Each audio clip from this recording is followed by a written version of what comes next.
Thanks, Marion. There's no need for me to be here at all. Marion could do this much better than I can. It's lovely. It's an honour to be here in Sligo in the ever-expanding ATU, and I hope we're going to have a nice afternoon together. I was here last year, and Sinead was about to start into her time as president of your umbrella organisation. So I said to myself, I'd love to chat to her because she seemed like a really very interesting person. So here we are. So you're making me nervous. No. A public chat, Tommie, is it? Yeah, at the very least. So we're going to start with chatting to Sinead.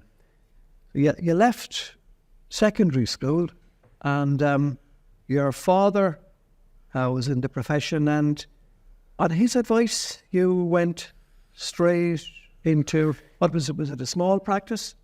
It was a small practice. I went straight into what was called the commencement course at that stage. So straight into for 1 year, to where I did the equivalent to Cap 1. It certainly wasn't on his advice, because my dad was wise enough to know that if he gave me that advice, I possibly would have said absolutely not. So he willfully or wilily guided me, but without actually overtly telling me. But it was because of him that I went into accountancy. So I did accountancy straight from school.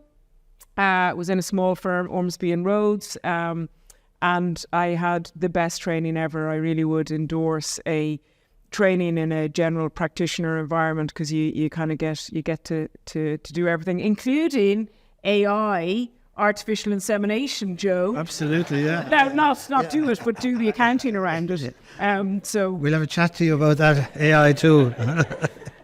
So qualified at the age of 21. Not sure how much value I was. Wow. 21, but I haven't looked back since.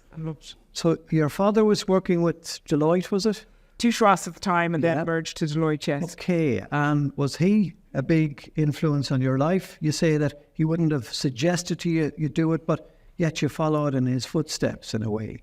He was completely, absolutely. I mean, he was in a smaller firm, Butler Chance, who then merged with Touche, who then merged with Deloitte, and Dad ended up being partner in charge of Deloitte in Dublin, and hugely influential to me from a value set perspective, from a influential and international, the view of accountancy as an international qualification. He was very involved in IFAC, which is our international kind of umbrella organisation.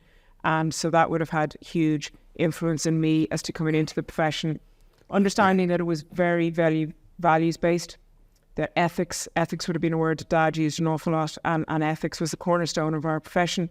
I still would try and live that and promote that as I go around as president. So you went from this small organisation, you're 21, you're qualified, and next thing you're with Arthur Andersen? Yeah. So that was, so I trained in a small firm. I wanted to get bigger firm experience. Went into Arthur Andersen, and I was one of the new experiments. So if anyone knows of Arthur Andersen, it was very arrogant would be a word that some would use, but I loved it. But I was the experiment in that I was the first non-Arthur Andersen trained qualified accountant they brought in. Not so myself, true. But well, that's what they told me. Yeah. Okay, well, it's not true. So myself and 4 were brought into the Dublin office, Exactly. The Dublin office, and we were affectionately called the Yellow Packs. So again, if any of you remember Quinsworth, Exactly. their own brand was Yellow Packs. So we were the Yellow Packs. So we were given all the awful jobs to do. But oh my God, did it toughen me up. And what I loved about Anderson's was it was transparent. You were either a 1, 2 or a 3, and everyone knew you were either a 1, 2 or a 3. And because of that, you were competitive and you ploughed ahead and you worked hard. So I did a year in Dublin in Arthur Andersen and a year and a half in Sydney in Arthur Andersen. Can I get you to explain a quote to me? You said it was tough. It had an aura of excellence. You loved it there, but the aura shattered. Where does that come from? Yeah. The currency. An interview with Ian last year. Tommie is on his game, folks. I think what did I say that the aura shattered? He came to that conclusion. He asked you about that. What happened? What happened was I think so. I think it probably comes from that. What I said there about I used the word arrogance. Andersons believed they were the absolute best at everything they did, and I do believe that they were very, very good. But sometimes that self-belief can tip and can become an arrogance. And I think that's maybe what I meant, that globally, that obviously ultimately led to their downfall. However, I would be very mindful that a lot of my peers and a lot of very, very good accountants were impacted by that downfall. So I can't really remember that quote, but I think that's possibly what I meant. Okay, so you came back from Australia and you landed into Elan. Yeah. That was really dynamic, hitting all the numbers, very popular. And then it flew too close to the sun and it got burned. What was that like, being part of that experience? Yeah, so that was a real learning. So what it was, I mean, for anyone that doesn't know, so Elan was a US listed Irish-based pharmaceutical company. So we were SEC governed, and some of the revenue accounting that was done was challenged by the SEC. And I suppose there was no wrongdoing found, but there was, I suppose, discussions around the accounting. What was it like? It was not pleasant. It was, and I talked a lot about values-based, and I would be very keen to ensure that there was nothing wrong, and there was nothing wrong, but we were close to the line. And the SEC are very rules-based, so they don't like being close to the line. What I didn't like at the time was that Elan went very much into a wind-down scenario, and it became very known that, our jobs would be moved on. And what I saw was that a lot of people then hunkered down and they said, we're going to hang on here and we're going to get our redundancy. And they hunkered down and literally kind of gave up. And I said, and for me, that just didn't work. So I got out, I left, I walked away from options, I walked away from redundancy, I walked away, and I progressed. And that was a big learning for me, that to stay and hang on for 2 or 3 years, yeah, you might have got a paycheck, but you didn't have that personal satisfaction of leaving, progressing and moving on. That strikes me as a very interesting quality you have. You had this money on the table. All you had to do was hang on, keep your head down, and you walked away from that. Maybe I was lucky. I had enough to survive on and survive well. But money doesn't motivate me that way. It's about personal satisfaction. It's about pushing myself. And that's possibly something that I always have done, is push myself and try and do things to the best of my ability, which would have come from mum and dad as well. And sitting down just waiting for a paycheck is not doing something to the best of your ability. Wow. So 2002, a headhunter comes to you and suggests to you that you might be interested in joining Grant Thornton. What size of an organisation was it at the time? At the time then, it was 90 people, and it was a 9-partner firm. So it was quite small. It was, I said, absolutely no way. I didn't want to go back into practice. I had no interest in going back into practice.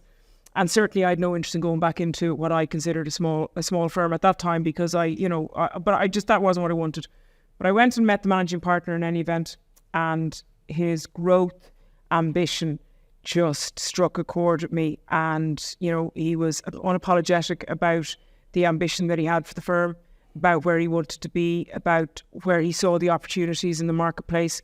He was talking about things that were new then, which, things like DE&I and gender and all that. And I just said, wow. And I joined in late 2002, as I say, when it was 90 people and 9 partners. And we're now just shy of 3,000 people, 75 partners. And I'm very proud to say I'm chairperson of the firm and was the first female partner.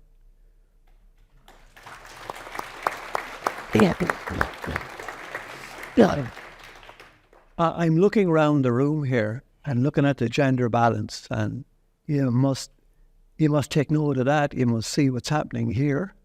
In 2008, you were pregnant for the first time. Tommie, you've really done your own. Okay, and you go and you tell the lads, great news, boys. How did that go down?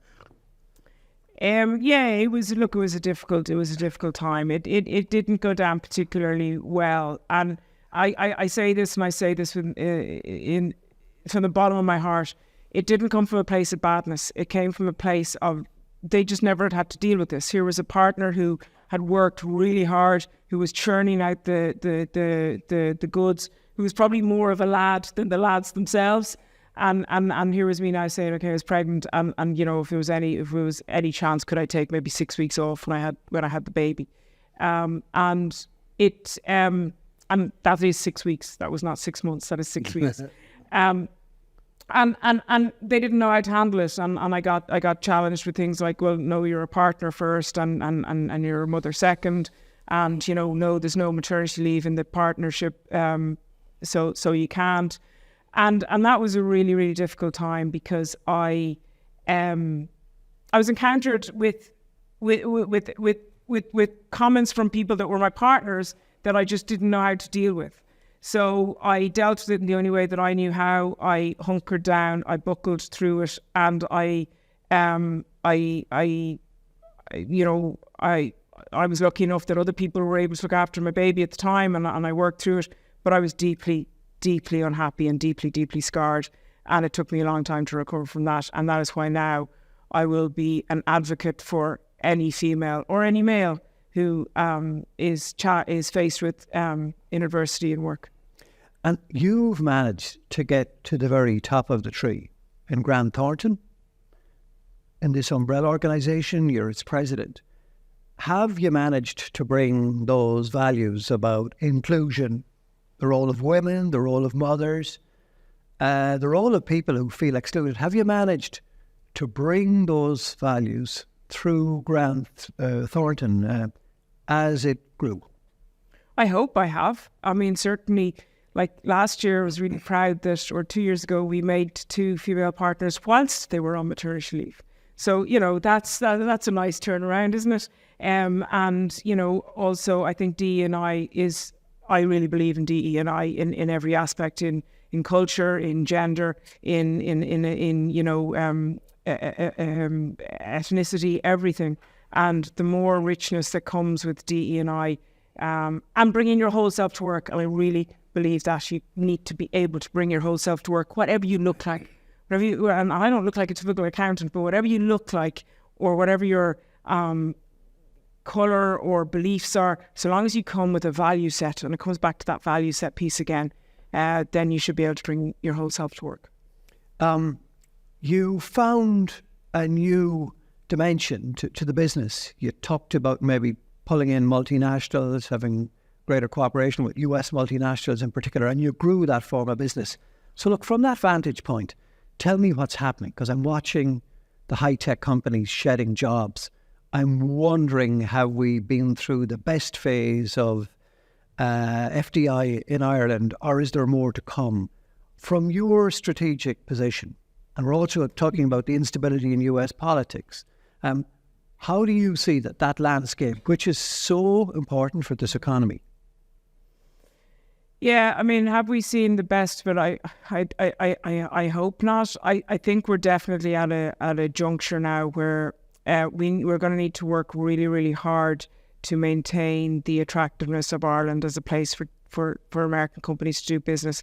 And what I mean by that is, the 2 key risks at the moment to that are, 1, resource availability, and 2, housing and childcare. And it sounds like something really simple, but for the multinationals that are coming in now, if they cannot get their executives to have good housing and good childcare, they're not going to come in. do, I think what we need to do is, and I think we're being very smart as a country, we're looking at other avenues. So such like, being the hub for, the data protection or all of that. We need to look at international hubs and utilise Ireland as that. So I think we're at a bit of a plateauing, but what I would say is that the Irish accountant is key to this. The Americans love the Irish accountant and they love the Irish chartered accountant. They know we've got quality and they know that we have an innovative side to our brains, and that's what we need to look at, is the cyber, is the forensic, is the sustainability reporting, and we need to constantly be growing and giving them new service opportunities that they will send our way. I've got two final questions for you in this phase. The first is I want you to mark your I want you to mark your homework, because I saw your ambitions at the start of your time when you took over as president. How have you done? And sort of don't hold back on being critical if you want to. My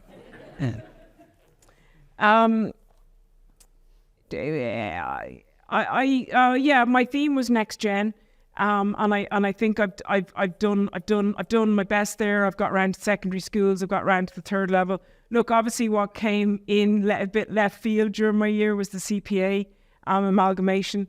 Is that a good outcome? It is a good outcome. Yesterday, we got the vote across the line. It is a good outcome. I firmly believe it is the right thing for the profession. I have learned a huge amount in the last 3 to 4 months, about member engagement and about reaching out and listening to members. Be about the emotion and the emotional attachment of the Chartered Accountants brand and indeed the CPA brand. And I want to build on that engagement, the positive engagement and the challenging engagement. I want to build on that engagement, because whatever comes out of this, we have engaged with, we got over 10,000 votes. That's a third of our members voted, which is amazing. And we need to continue that engagement, we being the institute, to those members and listen to them. So that's been a positive. It's something that came left field and it scared me. It did scare me, but I picked it up and I ran with it, and I ran with it with council. And I believe we got the right message yesterday. The hard work is not done. So that will continue to be a goal of mine. I didn't manage to tick all the boxes I wanted to, but I've given it my best shot and I've thoroughly enjoyed it. I really admire your honesty, and thank you for being so frank with us. Yeah.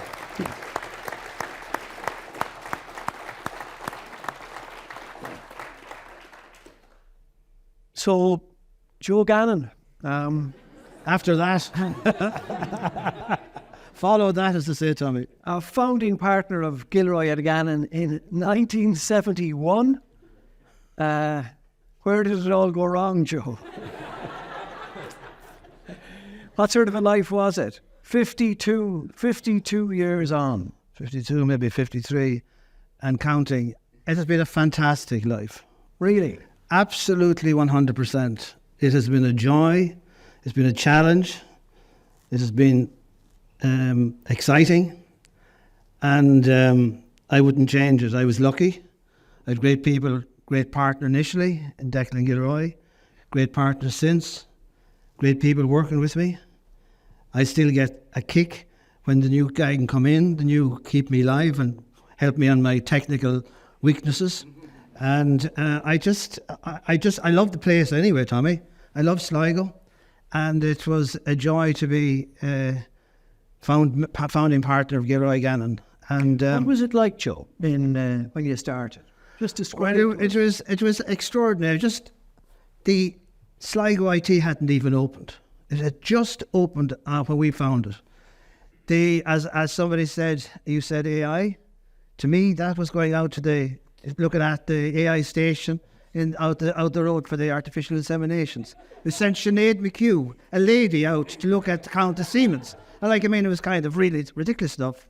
There was no such thing as college. And I'm very interested. I didn't realise that our path was quite interestingly close to one another, in the sense I didn't go to college. There was no college to go to. The BCom at the time was a waste of time, so they wanted to get in and get out quickly.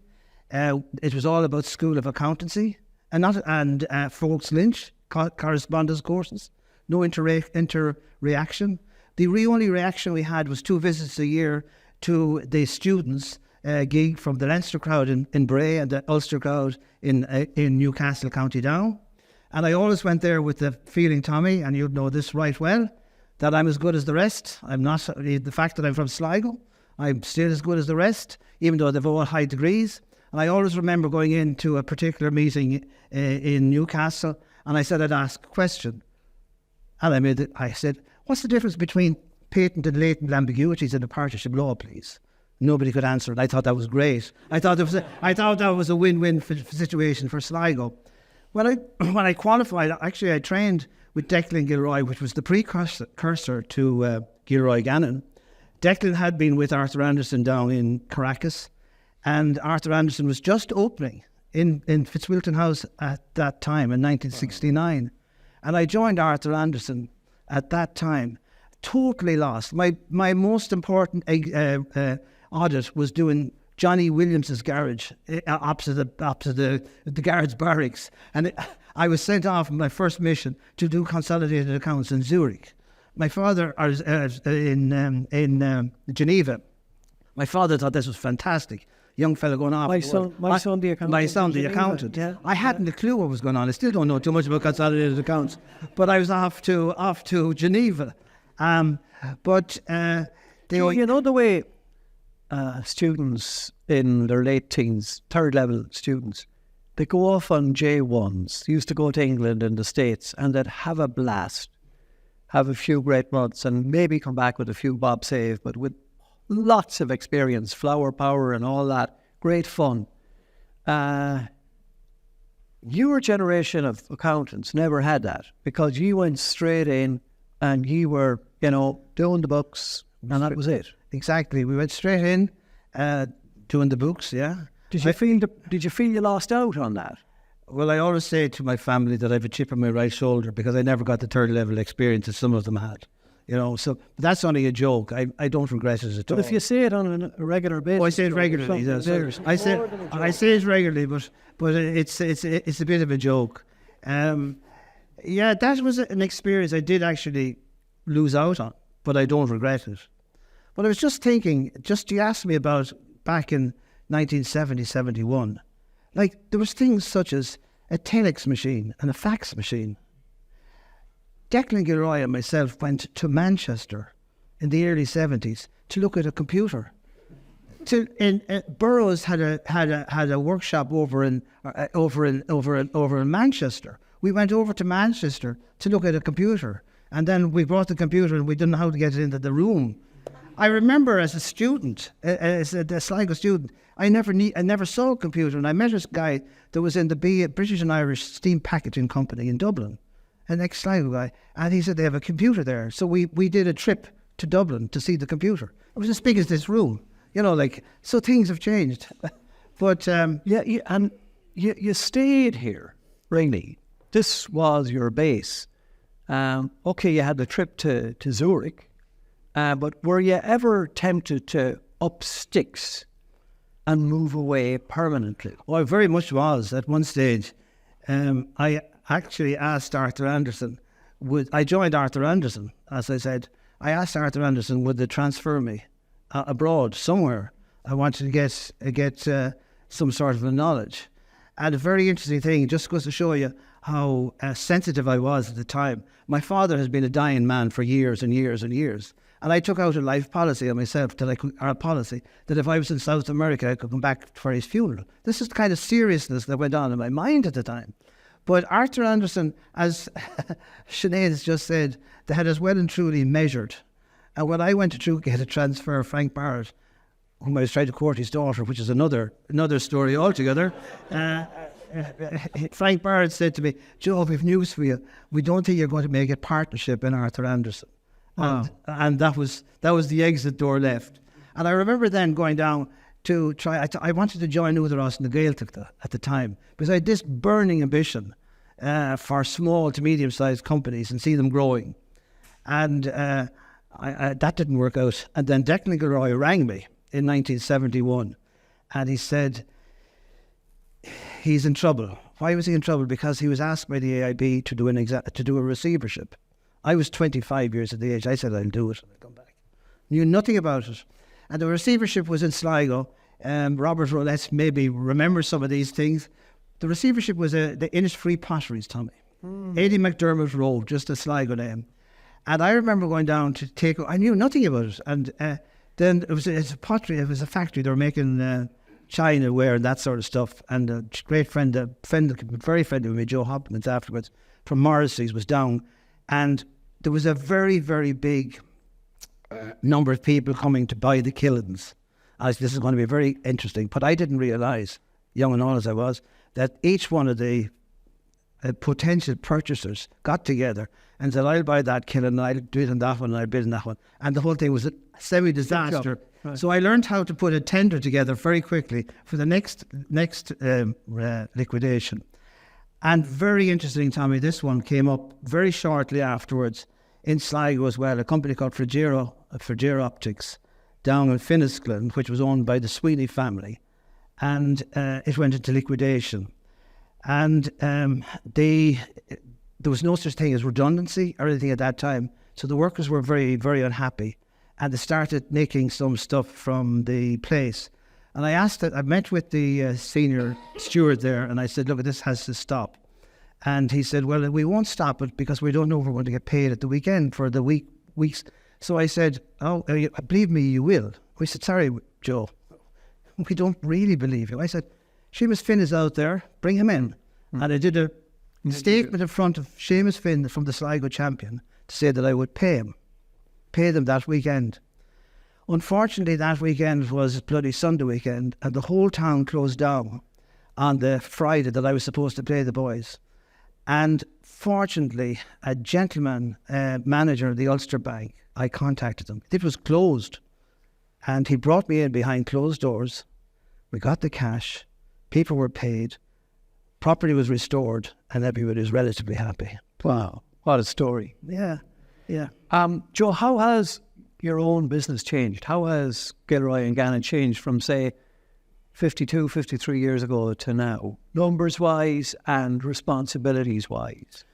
Well, numbers-wise, we started off in 71 with no typists, one trainee and myself and Declan. And then it grew colossally big up to 2010, 2008. We were touching 90 people. That particular time, the cutback and tax planning and all that sort of stuff meant we contracted it back to around 50 people now with 4 partners at the moment. So that's what you're at 50? Yeah, around 50, yeah. And is it hard to recruit, say, people who are attending the ATU here, and they have the pull of they have the pull of the big crowds in Dublin. They also have the yearn maybe to travel, go to Australia, go to Saudi, go to the States, go to Canada. Is it hard for a centre in the Northwest like yourselves, medium-sized, to get these people? It's always challenging. We are hugely grateful and supportive of the folks to join us. I firmly believe, and Sinead actually touched on it there, I firmly believe that joining a small to medium-sized firm and getting that 3 or 4 direct relationship on the job training the whole time with the people that come out of institutes like this is the best way. They're made for then the bigger firms or the international firms or the Sydneys of this world. That's a natural situation. But it is always challenging. What we find very difficult at the moment is getting, if you like, senior people. We're very, very busy. The practice is growing the whole time. There's all sorts of opportunities. But to get senior people back is our challenge. And what's your pitch when you're going chasing them? How do you succeed? What can you say to them, Joe? Because I know you love this place. You're rooted in it. Oh yeah, rooted in it. Yeah. Well, we just have to try to impress upon them the benefit and pleasure of working with a medium-sized firm, the real enjoyment in the firm. One thing that Sinead, and I must compliment you, Sinead, on your year, you undersold yourselves a mile there on the scorecard. One thing that Sinead has brought to the fore is that accountancy is a people game. And it's the interpersonal skills that people have that we want to build up in our office. and marry that then with living in this wonderful area, which of course I'm totally biased for. And that's to try to say, but it's challenging, Tommie. People don't seem to stand back and see that. And accountancy in practice, my great friend Liz is here, who I would say was one of the finest managers I ever worked with. Left me a couple of years ago, and I'm still trying, Tommie, to wean her back. But but it is challenging. It's hard work. So there might be seen to be easier positions for a professional accountant rather than in practice. But we keep trying, and we have a great team anyway at the moment. I want to ask you finally about this place. You know, we've seen that IT grow into the ATU. We saw Abbott come, we saw local government offices, we saw SNEA, we saw Sehan, we see Abbott continuing, and Advi. How do you rate Sazerac, or just after buying Hazelwood, and say they're going to create the biggest whiskey company in Ireland, here in Sligo? How do you rate them? Do you think they're a game changer? I think they're just part of the just a continuation of the growth and the developments in the areas like Sligo, Tommie. They're not necessarily a game changer. It's very important, but it's not. It's just continuation of it. Very interesting that when I was president of the Chamber of Commerce when Sehan arrived here, and I tried to wing them over conflict of interest and all as an account as a client for Gilroy Gannon. I didn't succeed, and I haven't succeeded either with the new crowd. So I keep trying, Tommie. Yeah. Joe, thanks for being so straight and so open, and I'm sure there'll be questions from the audience when we come to that section. So this is the young fella, you know. He gets top grades in the national exams. You know, keeps surprising himself and everybody else, and is modest about it. And still, you're staying in Sligo. Is that a temporary thing, or what are you up to? This is Shane Devins, as you probably know. No, I wouldn't say it's a temporary thing at all. I'm fully qualified now a year, and I've worked in Sligo for the last year, fully qualified, and I continue to plan to stay in Sligo and the Northwest region going forward. I think it has a lot to offer. You know, there's fantastic local training opportunities for young people entering the profession. It's probably the main reason why I stayed in Sligo was the sort of local training opportunities, and the firm sizes and the types of firms that are in Sligo. They tend to offer a very broad range of services, and that's what I really wanted, you know, to learn about. I wanted to learn about a broad range of disciplines, from tax to auditing to, you know, accounting, business advisory. I wanted the full package. So I think, you know, building a strong foundation is kind of the most important thing as an accountant when you start off. So that's kind of why I stayed in Sligo. And, you know, I just love living in Sligo. I love working in Sligo, and I think there's a lot of benefits to the area. What sort of marks did you get, or what sort of grades did you get? We won't get into figures. Please do. Like, don't be hiding your light under a bushel, because I'd really like to know. Yeah, well, yeah. I suppose I started here. I completed my Leaving Cert in 2016 and started the BA Honours in accounting here in ATU, kind of late 2016. And you know, throughout the 3 years here, I learned an awful lot in a lot of different subjects. Built a great foundation for my education, and I graduated in 2019, and I received the Governing Body Award for the highest grade achieved in the course that year here. So that was a nice achievement. I put a lot down to ATU actually, you know, in terms of how I've done in the kind of following on professional exams, the chartered accounting exams. Firstly, because of, I suppose, the education offered here at the ATU in the BA Honours in accounting. It's so recognised by the professional bodies, the quality of the courses here, that you receive great exemptions in the professional exams. So the year I went on and started working with Munner and Leonard Chartered Accountants, I was lucky enough to receive a training contract from them after I graduated from here in 2019. And I started off into the second year of the Chartered Accounting exams. I was able to skip the first year. And that was because of how the courses were structured here, and how well recognised they are by professional bodies. So I went straight into the CAP 2 exams.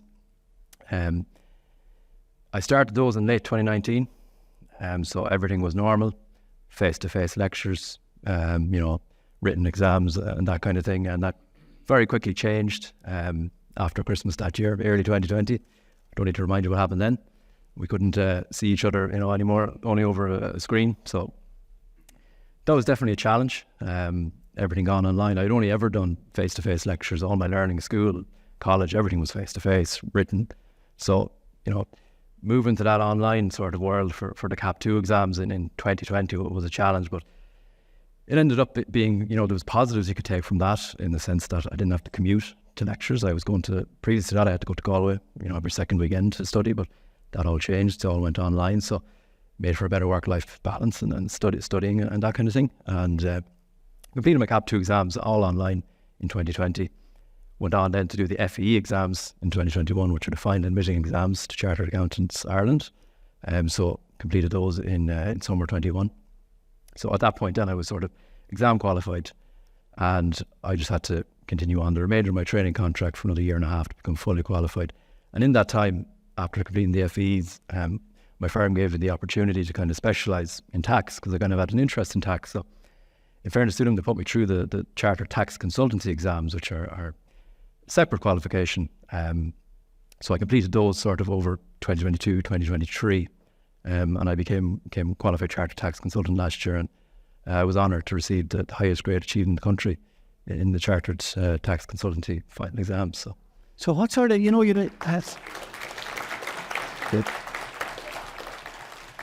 do you get numbers or grades, or what do you get? Do you get percentages or? Yeah, you do. Yeah. So what did you get? Back to the figures again. I see. Yeah. I'm sure you remember. Yeah, I'm struggling now. In terms of the accounting exams, I think I was around maybe kind of high 70s. The CAP 2 exams, I was high 70s, touching 80% in most of those CAP 2 exams, and then the FE exams, I was kind of pushing mid 70s, 75, 76 in those. And then the Chartered Tax Consultancy exam, I actually, I suppose there's assignments that are worth maybe a small portion of it, and then there's a final exam, 2 final exams, they're 4-hour exams each. They're worth most of it, and I suppose when you combine all together, the final grade I got was bang on 70% in the Chartered Tax Consultancy exams. So, it mightn't sound that high, but I suppose the pass rate for those Chartered Tax Consultancy exams is somewhere around 50%, only half the people passed them. So I was quite happy to get into the kind of 70 bracket on those. Right, I bet you were. Were you working day and night, or are you drawn to this stuff, or does it come naturally to you? Look, I suppose it's something that you have to have an interest in it. Firstly, I think it's probably the thing that a lot of students are most apprehensive about when they're looking at a career in accountancy. The exams, these hard exams, and that idea of trying to have that work-life balance your work commitments with the study and still have a personal life. And it's not easy at the start, but I think you develop the skills, you develop the time management skills to be able to, go into work, do your 9 to 5, come home, do your, lectures in the evenings, and have time to yourself at night then and at the weekends and that kind of thing. So, it is a bit of a commitment for the couple of years that you're doing the exams, but at the end of the day, I think a couple of years now is a very short-term investment for a very long-term career, and the benefits you get from that, There are lots of people in this room listening to you, and they're benchmarking their own instincts against what you're telling them and the experience you've already gained. So what sort of skills do you think you need? What are, in my life, say in my working life, I didn't have a job. I just had fun because I loved it. Now, it's the same with you. Same with Sinead and Joe. Like, suddenly this thing just becomes your life and it's a natural fit. What sort of skills do you think people should have, and instincts they should have, if they're going to find a happy career in this profession? I think initially, there are a few skills I think you need to have. Maybe the most important skill nowadays is adaptability. I think the way accounting is changing, particularly over the last, number of years, and I haven't been in the game that long, 5-6 years, but adaptability is something because of the way, firstly, regulations change, but technology is changing, and it's really at the centre of accountancy nowadays, technology and AI. So you have to be adaptable and be willing to change the way you work, as new softwares and technology comes out. So having that adaptability skill is something you do have, and I think it's great in the sense of the way accountancy changes. It keeps the profession fresh too. I think we need change. If it was just the same as it was for all of Joe's career, I'm sure you would have gotten bored. But so adaptability is a major skill. I think organizational skills, as I kind of touched on, and time management skills, just to be able to balance, the exams, the study, the work commitments. I think you do need to have those organizational skills, the time management skills, which you develop as you go on. And I think to be an effective communicator is probably another skill you probably require to be in the profession.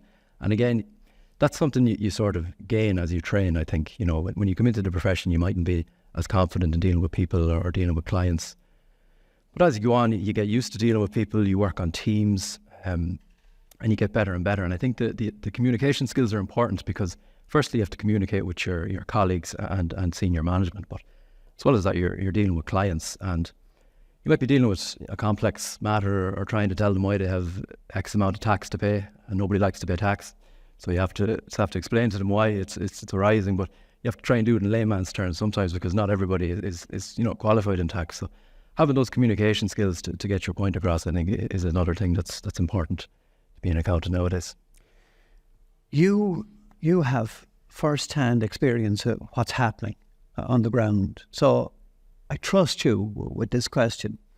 The way in medicine, young student doctors, they work the daylights out of them through round the clock, and it's kind of brutal existence.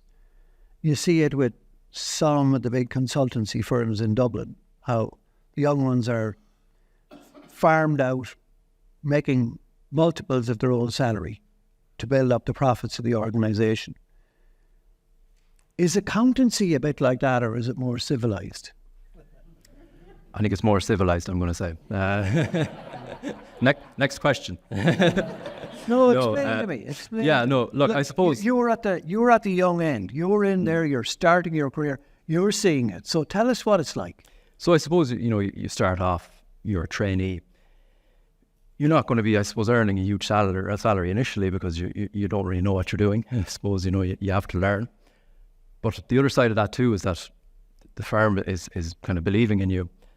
And they're paying for your exams at the end of the day, and I suppose the exams they cost a fair bit of money. And if you were starting off and you wanted to do them yourself and pay for them yourself, that would put a lot of people off. You just wouldn't be able to do it. So, although maybe you mightn't earn the biggest amount at the start, the firm is sort of investing in you and building you up. And then as you go on, you complete your exams and you start to be able to offer more to the firm. You do start to reap the rewards and start to get the benefits then as you become more qualified, I suppose, and gain more experience. Okay, so you're a hot property now, top grades. Where will you be in 5 years or 10 years' time? Well, at the moment, I don't see myself leaving Sligo, to be honest. I'm quite happy working in practice. I enjoy the buzz of practice and the variety that there is in practice. You can work in tax and auditing and accounts preparation and the different teams you get to be a part of. There's great camaraderie within your firm, and I suppose the clients you get to meet on a daily basis. You get to meet some weird and wonderful people, some great characters. So I enjoy what I'm doing at the moment. So 5 years time, I'd imagine I could still be working in practice here in the Northwest region. I think. Really, you'd be happy at that? I'm quite happy. Yeah.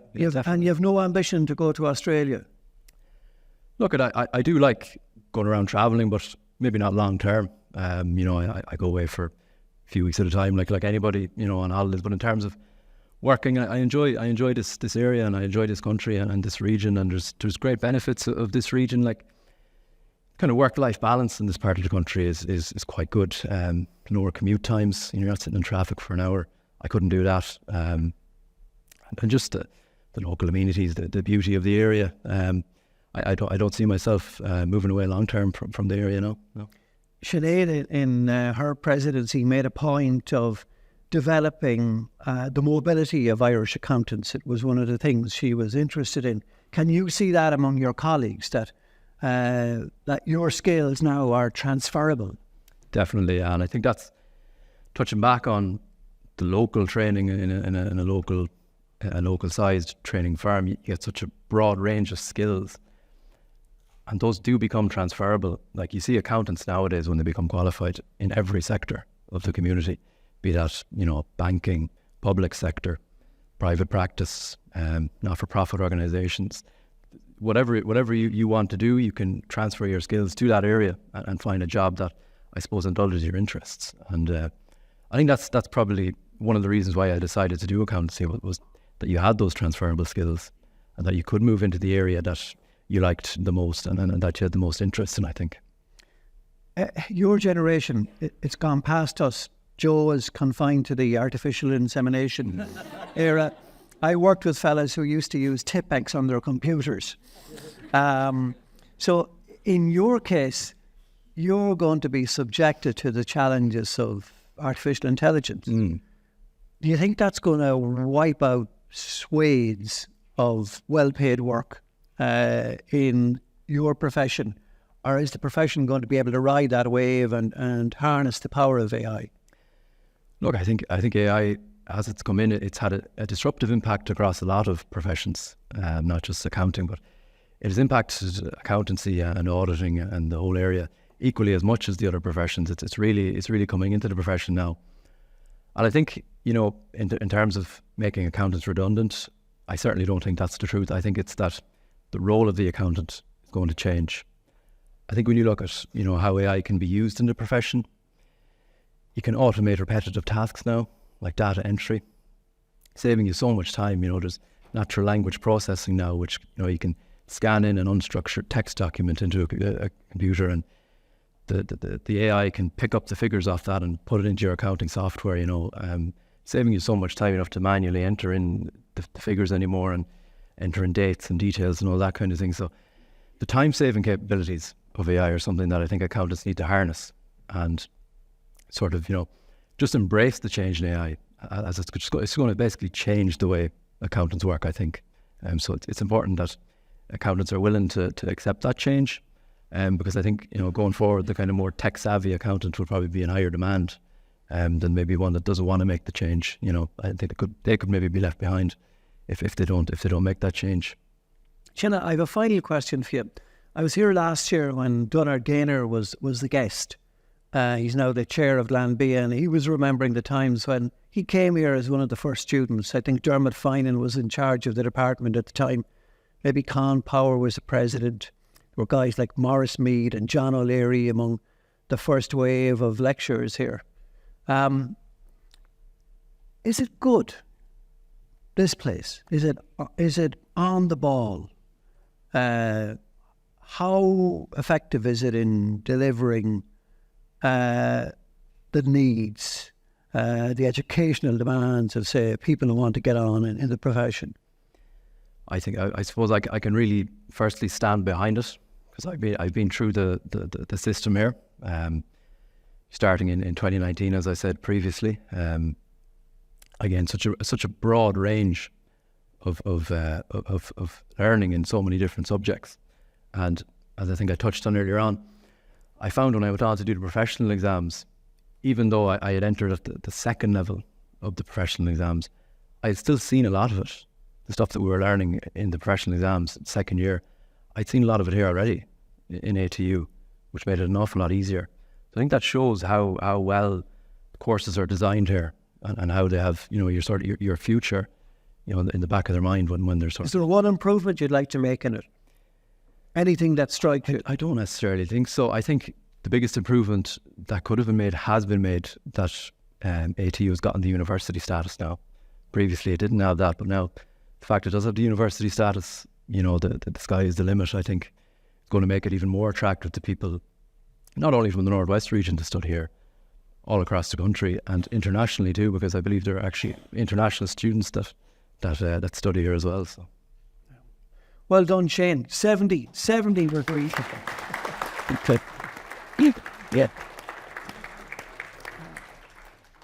This is your opportunity. How long have we got, Arlene? Okay, perfect. So any questions you'd like to ask, please raise them. We've got 2 roving mics here, or if you want to shout, we can deal with that too. And just direct your questions to the panel members as you see fit. Thank you. Hey, Sinead, sorry, just you were talking there, you hit on the childcare issue. How much of an issue do you think that is? How much of an issue do you think?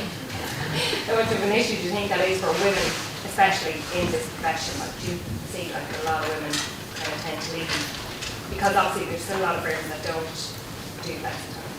Yeah. So we just actually launched a paper there. Chartered Accountants Ireland launched a paper there 2 weeks ago because we have looked into this with our members, and it's quite shocking statistics. 97% of our members have said that it has impacted their working hours. Now, that's not just women. 43% of the members have actually had to cut back on their working hours because there is insufficient childcare or too high cost. Of that 43% of members, the vast majority are females.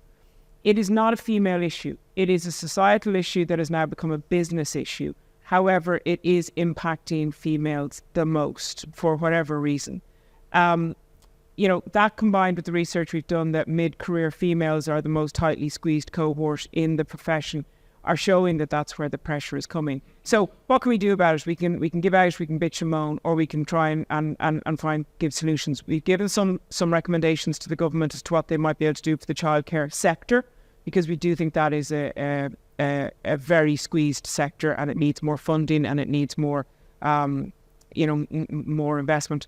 But the other thing we can do as an institute is absolutely be there for our members to protect them in that mid-career period, to also advise employers as to what they maybe should do to just keep connected with the professionals in that tight window.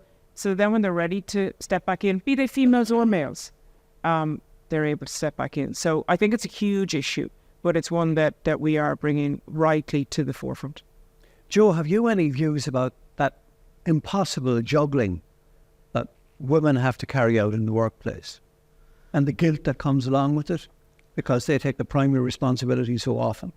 Yeah, well, I would have come from the school way back that was, this was terrible stuff altogether. The cost factor involved in that. But really, over the years, and many, many years, I've learned to move with the times and to understand the times better. And I think we all can do a lot better on it. I think we're aware of it much more. And I think we have to react to it positively, Tommie. It's a changing world. And, coming from where I was, in fact, I was just reflecting when I qualified initially and when we started initially, it was a male-dominated profession. In fact, Gilroy Gannon was the first office in the Northwest to employ a trainee lady. And it was nearly between myself and Declan and Gilroy, it was nearly 2 hours, 3 hours, 4 days, will we do it or not? The mindset was so different, so absolutely different. And so we have all learned, and Shane has quite rightly said, we have to keep evolving and keep moving and keep ourselves in front, keep our excellencies there, and that's one of the matters that we need to be more conscious of. Shane, have you a view on that? Because again, you look around the room here, and there's a pretty strong message there about where the future lies.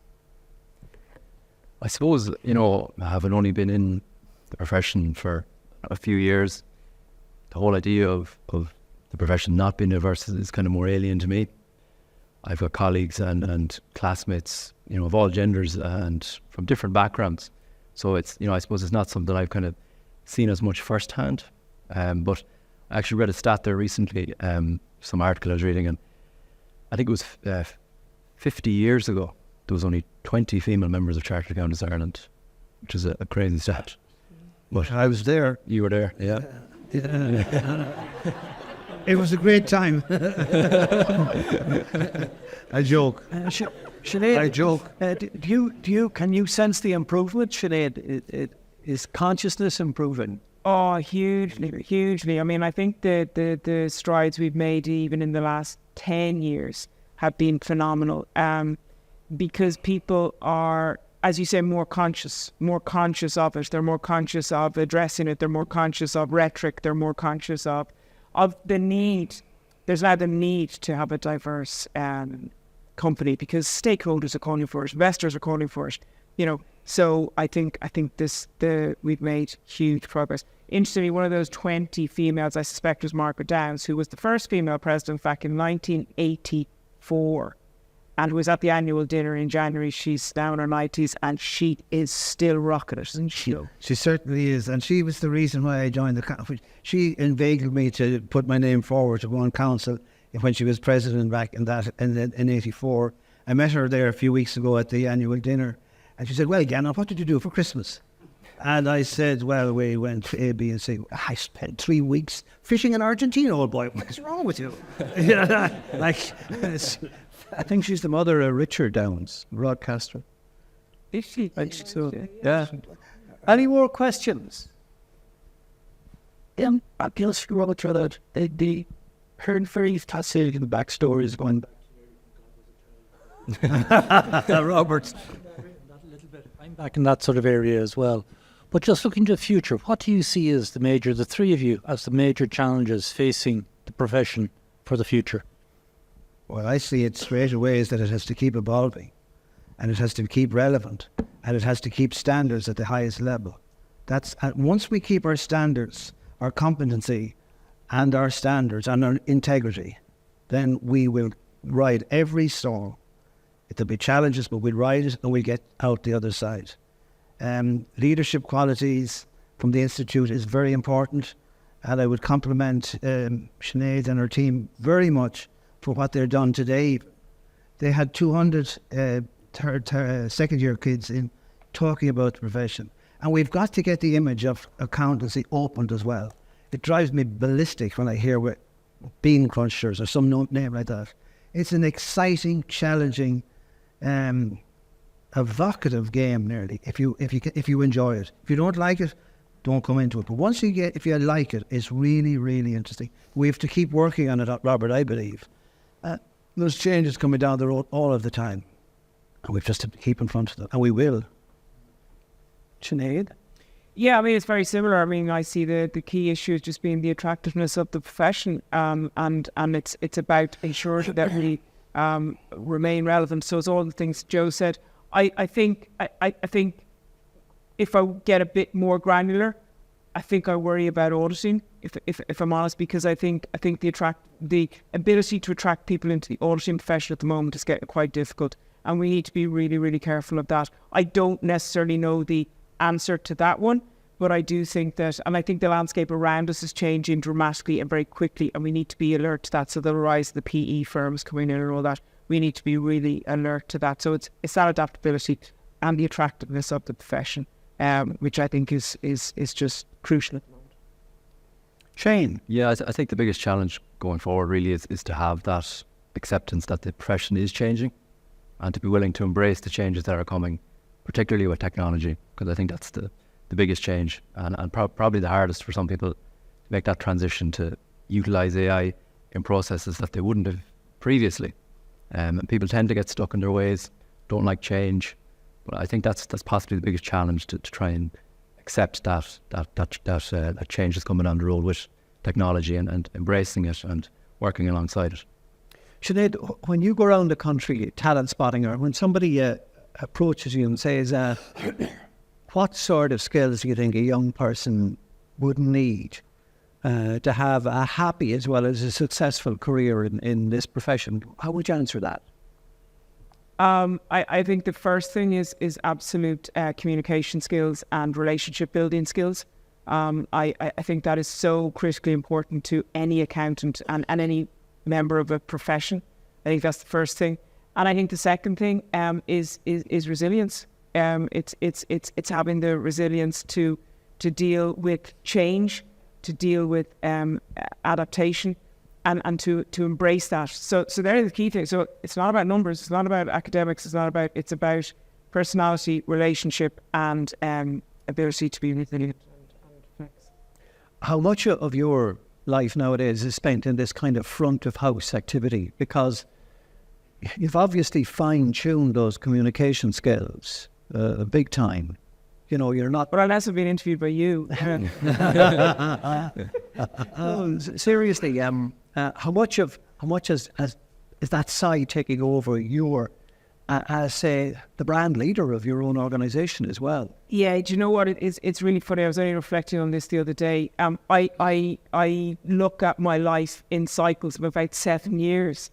And it was funny because it was only in that interview with Ian, and I remember saying, I'm kind of coming to the end of the 7-year cycle, but I don't know what the next 7 years look like.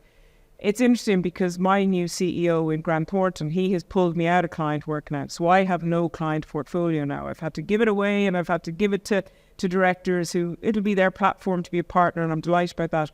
But it is firmly in what he calls a leadership role. And that scared the bejesus out of me. I'm not going, well, I'm not a leader. But it is about that then changing and not necessarily working hard as in hard work, but it's working impactfully and being more mindful of what you say has an impact on others rather than churning out the work. I don't know if that makes sense, but it's what I'm trying to actually work out in my own head, and you've actually captured it there nicely. It's about things like this. It's about relationships. It's about building connections. And passing it down to the next. I'm now that generation where I'm passing it down to the next generation. Well, we know where Shane is likely to be in the next 4 or 5 years' time. Joe is not going to retire. He's just going to keep at it. How about you? You know, given that you're coming to the end of, say, your period as president, and you've been in big picture thinking for a while now in that role, what are you going to do in the next phase? Well, the next phase in the firm has just started. I've just been appointed chair for another 4 years, so I will be chair of the firm for another 4 years. After that, so I'm going to focus on the firm for the next 4 years. I look at my life I do triathlon. I look at my life in threes. I have work, I have my kids, and I have my training. And for the last couple of years, my triathlon training, as in those three things, work has been up here, the kids have been here, and my training has been down here. I'd like to flip that now. I'll put the work down here, I'll put the kids still here, and I'll get the training down here.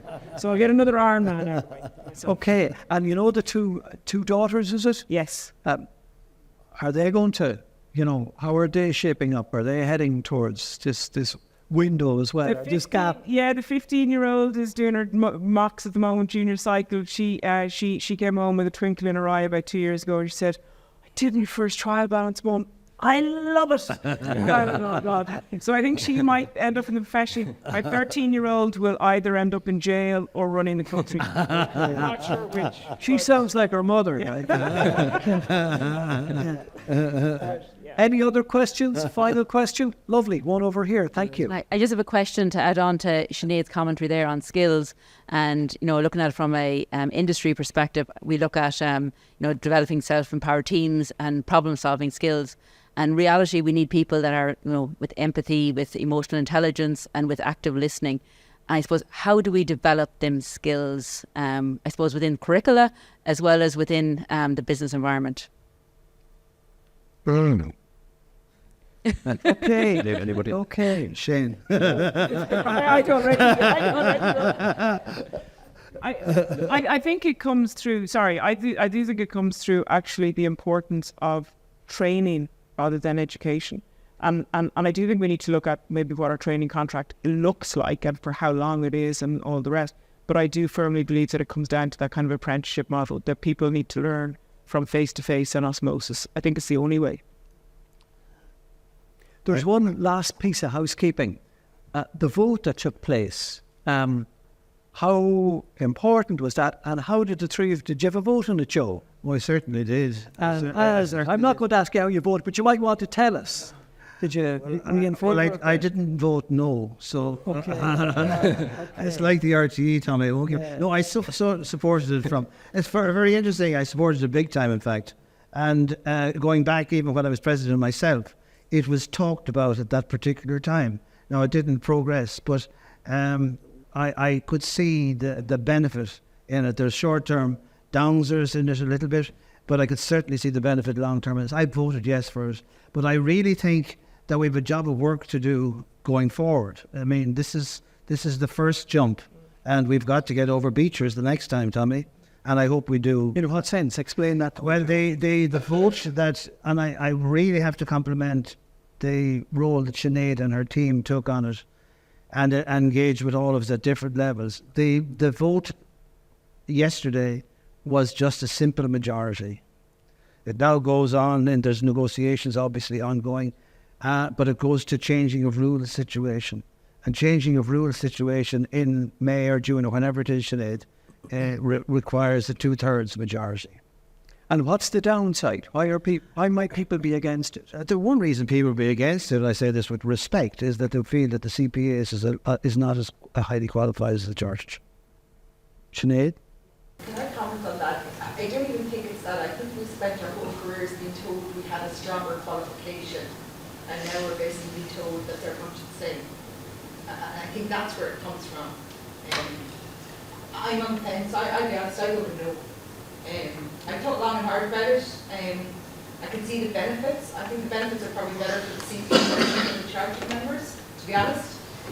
But having said that, I'm sort of agnostic now that it's gone through. I'm happy to go with the majority vote, so I won't vote no when it comes to changing our rules. But I think when it went 53-47, I'm not sure that the Institute as a whole recognised how people felt about it. I could vote yes. There was nobody ever sitting down to say, well, actually, maybe. I'm not suggesting it is or it isn't the best thing for a profession. But nobody really gave us a counter-argument on it, and that bothered me. I don't like to be told what to do. I'm quite capable of making up my own mind, and I'm being bombarded. Really? We were bombarded with the yes vote, and I think you will have got people that, like me, that voted no because of that. So just bear that in mind for the next vote. I won't vote no the next time. As far as I'm concerned, if 53% of members are on it, then I'm quite happy to go with it. I wasn't particularly incensed by it. I will never travel. It won't really impact on me. But just to bear that in mind. Right, yeah. But it does really, when you stand back from it, and I can understand fully where you're coming from, and I'd say Sinead understands it even more so. But if there is a short-term downer at it, the standards have increased quite dramatically all round. We are all now under the watch the eye of IASI.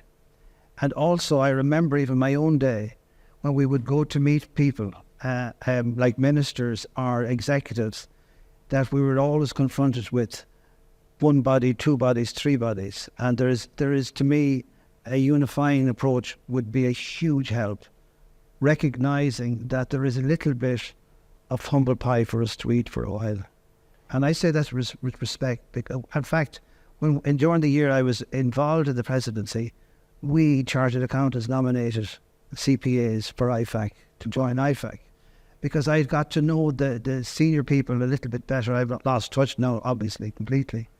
But I would definitely say reflect on it, and I'm just pleased that it went through the last time. I was a bit surprised it was so close, but that's probably even speaking against myself, because I was encouraging people to vote yes. Can I just say something very quickly, if that's okay? Sure.